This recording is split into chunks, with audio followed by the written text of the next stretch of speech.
अस्सलाम वालेकुम students and welcome to the guidance. Students, आज की वीडियो का टॉपिक हमारे पास है मिनिस्ट्री ऑफ डिफेंस का डिस्क्रिप्टिव टेस्ट जो कि 31 जुलाई और 1 अगस्त को होने लगे हैं।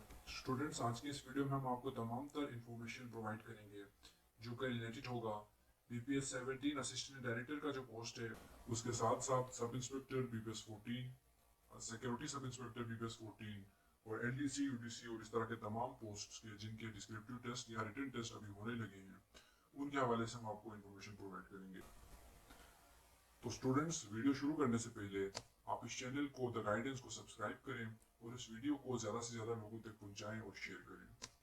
तो स्टूडेंट्स, फर्स्ट ऑफ ऑल हम शुरू करते हैं कि मिनिस्ट्री ऑफ डिफेंस के जो टेस्ट हैं, जैसा कि आपको मालूम है स्टूडेंट्स कि इसके इनिशियल टेस्ट हो चुके हैं और उनका रिजल्ट अनाउंस हो चुका है। और अब डिस्क्रिप्टिव टेस्ट यानी सेकंड फेज जो है इस टेस्ट का, वो डिस्क्रिप्टिव टेस्ट या रिटन टेस्ट का है, जिसके लिए मिनिस्ट्री ऑफ डिफेंस ने जो डेट्स अनाउंस की हैं वो 30 और 31 जुलाई और 1 अगस्त को ये टेस्ट कंडक्ट करेंगे।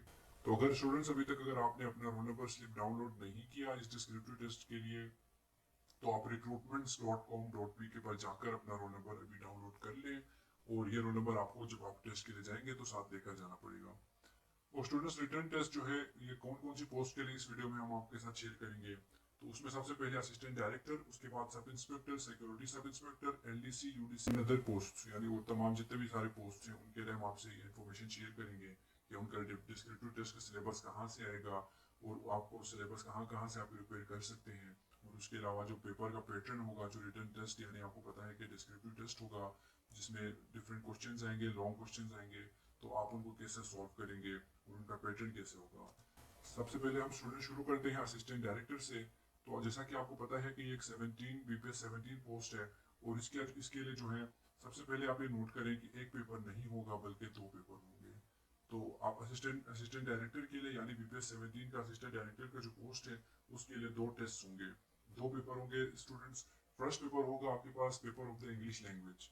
तो इसमें आप ये नोट करें स्टूडेंट्स के आपके पास आपको 3 एसेस दिए जाएंगे जिनमें से आपको 100 मार्क्स का ऐसे करना होगा और इसके लिए 2 घंटे आपको अवेलेबल होंगे। स्टूडेंट्स, यहाँ पर ये मैं साथ साथ आपको बताता चलूँ ताकि ये जितने भी स्टूडेंट्स हैं, बहुत सारे स्टूडेंट्स फर्स्ट टाइम पेपर दे रहे होते हैं, बहुत सारे स्टूडेंट्स होते हैं जिनको पता नहीं होता कि कैसे पेपर को सॉल्व करना है। तो ऐसे इसमें कुछ जनरल गलतियाँ स्टूडेंट्स करते हैं, तो वो पॉइंट आउट मैं यहाँ पे करता चलूँ साथ साथ। तो स्टूडेंट्स, ऐसे में जब आप सॉल्व करने लगे तो सबसे पहले आप जो गिवन टॉपिक्स हैं उसमें से नोट करें कि आपको कौन सा टॉपिक सबसे अच्छा आता है, तो उसी को अटेम्प्ट करने के लिए जाएं स्टूडेंट्स। और ऐसे लिखते हुए, क्योंकि ये 2 घंटे का पेपर है, 3 घंटे का पेपर नहीं है, इसलिए अपना टाइम मैनेज करें स्टूडेंट्स। और ऐसे में एक और बात का भी ख्याल रखें कि अक्सर स्टूडेंट्स को बेसिक्स का पता नहीं होता और वो ऐसे इसमें हेडिंग्स वगैरह डाल के आ जाते हैं। जैसे कि अगर फर्ज करें कि डेमोक्रेसी इन पाकिस्तान पे अगर ऐसे आ जाता है, तो वो फर्स्ट ऑफ ऑल ऐसे ऐसे की हेडिंग डालते हैं डेमोक्रेसी इन पाकिस्तान, उसके बाद इंट्रोडक्शन की हेडिंग दे देते हैं, उसके बाद कुछ और हेडिंग्स दे देते हैं। तो ये हेडिंग देना बिल्कुल गलत है स्टूडेंट्स, क्योंकि ऐसे में कभी भी आप हेडिंग नहीं देते। आप ऊपर टॉपिक लिखें और उसके बाद अपना ऐसे स्टार्ट कर दें। उसके बाद एक और चीज़ का ख्याल रखें स्टूडेंट्स की ऐसे जो है वो यानी किसी भी दूसरे पीस ऑफ राइटिंग की तरह नहीं है। ऐसे का अपना एक स्ट्रक्चर होता है, उसका अपना एक फॉर्मेट होता है, वो आप पढ़ लें स्टूडेंट्स के ऐसे का क्या फॉर्मेट होता है। और अगर आप चाहते हैं कि हम ऐसे के लिए एक अलग से वीडियो बना दें तो आप हमें कमेंट सेक्शन में ज़रूर बताइएगा, हम एक और वीडियो सिर्फ ऐसे के लिए अपलोड कर देंगे। तो स्टूडेंट्स, इसके अलावा भी एक गलती और करते हैं स्टूडेंट्स के फॉर्मेटिंग का ख्याल नहीं रखते कि आप ये नोट करें कि सबसे पहले एक ऐसे में इंट्रोडक्शन उसका आता है, उसके बाद उसकी पूरी बॉडी आती है जिसमें डिफरेंट पैराग्राफ्स होते हैं और लास्ट में उसका कंक्लूजन होता है। तो स्टूडेंट्स इन चीज़ों का ख्याल रखेंगे तो आपके मार्क्स अच्छे आएंगे और आपके नेक्स्ट फेज की तरफ जाने के चांसेस बढ़ जाएंगे। उसके बाद हम आते हैं पेपर 2 की तरफ, जो कि पेपर है करंट अफेयर्स का। स्टूडेंट्स, आप ये नोट करें कि असिस्टेंट डायरेक्टर का पोस्ट जो है वो एक BPS 17 का पोस्ट है और मिनिस्ट्री ऑफ डिफेंस में आप एक अहम ओहदे पर इस टेस्ट को अगर आप क्वालिफाई कर जाते हैं और रिक्रूट हो जाते हैं तो आपकी अहम जिम्मेदारियां होंगी। तो उसके लिए यहाँ पर आपकी एनालिटिकल स्किल्स, आपकी क्रिएटिव स्किल्स, ये तमाम चीज़ें नापी जाएंगी। स्टूडेंट्स, आप यहाँ पे नोट करें कि पेपर 2 का जो पैटर्न होगा उसमें 5 क्वेश्चंस आपको गिवन होंगे और ईच क्वेश्चन के जो है 20-20 मार्क्स होंगे। अनलाइक इंग्लिश ऐसे का पेपर, इसमें आपके पास 3 घंटे होंगे। तो आप नोट करें, इस हिसाब से आप टाइम डिवाइड कर लें और आप ज़रूर प्रैक्टिस करें। जब आपके पास एक हफ्ता भी मौजूद है तो आप उसमें ये प्रैक्टिस करें कि आप अपने 3 घंटे में 5 सवाल जो है वो मैनेज कर सकें। स्टूडेंट्स, अब हम आपके साथ असिस्टेंट डायरेक्टर का पास्ट पेपर शेयर करने लगे हैं। तो स्टूडेंट्स, ये असिस्टेंट डायरेक्टर का पास्ट पेपर है, जिसमें आप देख सकते हैं कि ये पेपर 1 है और ये 2019 में एनटीएस ने कंडक्ट किया था, नेशनल टेस्टिंग सर्विस ने। तो आप यहाँ पे ये नोट करें कि इसमें 3 सवाल आपके पास मौजूद हैं जिन पे आपने एक ऐसे लिखना है। Attempt one of the following in standard English. तो यहाँ पे आप देखें स्टूडेंट, जैसा कि मैंने आपको पहले बताया था कि आपके पास 3 डिफरेंट टॉपिक्स हैं। इन तीनों टॉपिक्स में से आप कोई एक टॉपिक जिस पर आपकी ग्रिप अच्छी है, जिसको आप अच्छे से समझते हैं, जिस पर आप अच्छे से अपनी एनालिटिकल रीजनिंग के साथ एक चीज़ लिख सकते हैं, जिस टॉपिक के हवाले से आपके पास इतना मवाद मौजूद है कि आप 1500 से 2000 वर्ड्स लिख सकें, और जिस पर आप एक बेहतरीन इंट्रोडक्शन के साथ शुरू करते हुए एक बॉडी पैराग्राफ लिखते हुए आप कंक्लूजन तक जा सकते हैं, वो टॉपिक आप सिलेक्ट करेंगे स्टूडेंट्स। अब हम वन बाई वन टॉपिक्स को देखते हैं, और इनमें से मैं आपको एक क्वेश्चन का थोड़ा सा ओवरव्यू दे के आपको समझाऊंगा कि आप इसको कैसे कैटर कर सकते हैं। So first question is the implication of over increasing globalization through technology to the overall social, economic and cultural development of the country. Second question आपके पास given है स्टूडेंट्स के Pakistan's war on terror and its impact on the political, social and economic fronts with the neighboring countries. अब इस question को मैं आपको detail से बताऊंगा स्टूडेंट्स, लेकिन फर्स्ट हम तीसरे क्वेश्चन को देख लेते हैं। सो थर्ड क्वेश्चन है हमारे पास, damage to the environment is an inevitable consequence of worldwide improvement in the standard of living. तो ये तीनों सवाल आपने पढ़ लिए स्टूडेंट्स। तो फर्ज कर लीजिए कि आपको दूसरा सवाल बेहतर आता है, तो हम दूसरे सवाल को जरा डाइसेक्ट करके देखते हैं कि उसमें हम क्या क्या चीजें लिख सकते हैं। तो स्टेटमेंट इस तरह से है कि Pakistan war on terror and its impact on the political, social and economic fronts with the neighbouring countries. तो स्टूडेंट्स, जब भी आपके पास ऐसे का कोई क्वेश्चन आता है तो आप सबसे पहले उसको डाइसेक्ट कर लें। आप उसको डाइसेक्ट कैसे करेंगे स्टूडेंट्स, कि उसमें एग्जामिनर आपको किस किस एंगल से पूछ रहा है, आप इस बात को पहले समझेंगे स्टूडेंट्स। अगर आपको क्वेश्चन की समझ आ गई है, अगर आपने टॉपिक को अच्छे से समझ लिया है, तभी आप जाके एक एक्यूरेट ऐसे लिखेंगे। क्योंकि अक्सर टाइम क्या होता है कि स्टूडेंट्स बहुत सारे पेजेस ऐसे का लिख के आ जाते हैं, लेकिन उनके मार्क्स एक्सपेक्टेड नहीं आते। तो उसकी बड़ी वजह यही होती है स्टूडेंट्स कि जो पूछा गया है स्टूडेंट्स वो नहीं लिखते। तो हम इस स्टेटमेंट को दोबारा पढ़ते हैं स्टूडेंट्स कि Pakistan war on terror and its impact on the political, social and economic fronts with the neighbouring countries.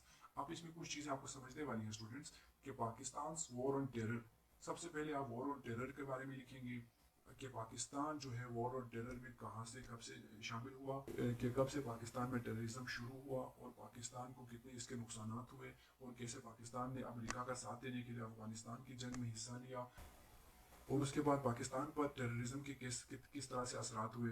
तो इस चीज़ को आप यहाँ पे नोट डाउन करेंगे, यानी आप थोड़ा सा हिस्टोरिकल बैकग्राउंड देंगे कि टेररिज्म पाकिस्तान में कैसे शुरू हुआ और इसकी जड़ें कहाँ से मिलती हैं। और इसके बाद आप देखें स्टूडेंट्स के ये and its impact on the political, social and economic fronts.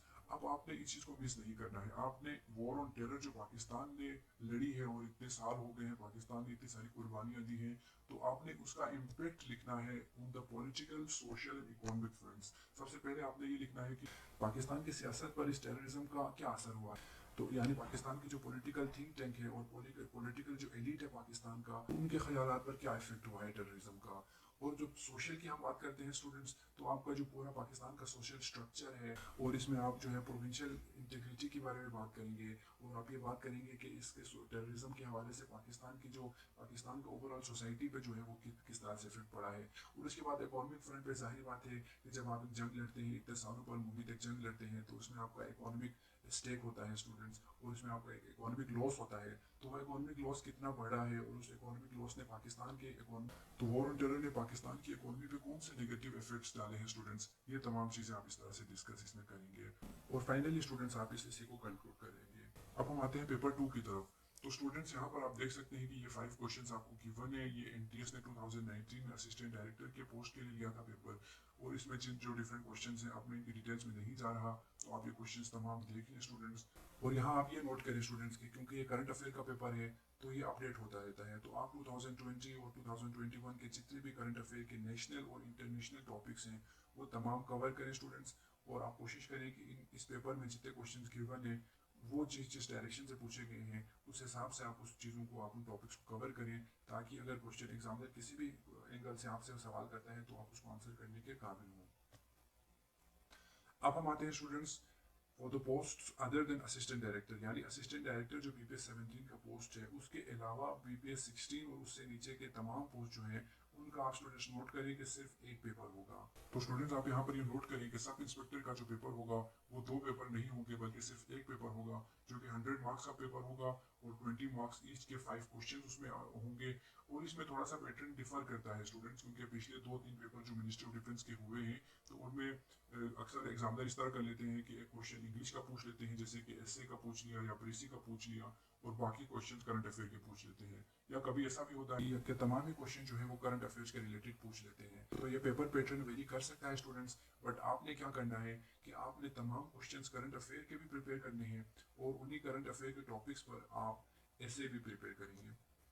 और यहाँ पर लास्टली हम आपसे पास्ट पेपर शेयर करेंगे स्टूडेंट्स, जो कि sub inspector, assistant sub inspector, security sub inspector, LDC, UDC तमाम के लिए ये यूजफुल होगा। तो आप यहाँ पर नोट करें स्टूडेंट्स के इसमें 5 क्वेश्चंस हैं। अब आप इस क्वेश्चन को जरा हम रीड करके देखते हैं। तो फर्स्ट क्वेश्चन इज के write about the 25th amendment in the constitution of Pakistan. The second question is write aims and nature of GN. तो यहाँ पर आप नोट करें स्टूडेंट्स कि ये क्वेश्चन इतने डिफिकल्ट नहीं होते, यहाँ पर आपको बेसिक लेवल का जो है पूछते हैं। तो आपने क्या करना है, 2020 और 2021 के जितने भी करंट अफेयर्स के टॉपिक हैं स्टूडेंट्स नेशनल और इंटरनेशनल लेवल पे, वो तमाम आपने प्रिपेयर करने हैं, ताकि अगर किसी भी लेवल का क्वेश्चन किसी भी डायरेक्शन से आपसे पूछा जाए तो आप उसको इफेक्टिवली हल कर सकें स्टूडेंट्स। इसके अलावा तमाम क्वेश्चंस आप रीड कर लें ताकि आपको आइडिया हो जाए कि एग्जामिनर आपसे किस एंगल का सवाल कौन से टॉपिक में से करने वाला है। Thank you for watching students. The guidance को सब्सक्राइब करें और इस वीडियो को ज़्यादा से ज़्यादा शेयर करें ताकि ज़्यादा लोगों तक हमारी वीडियो पहुंच सके और ज़्यादा से ज़्यादा लोगों की हेल्प हो सके।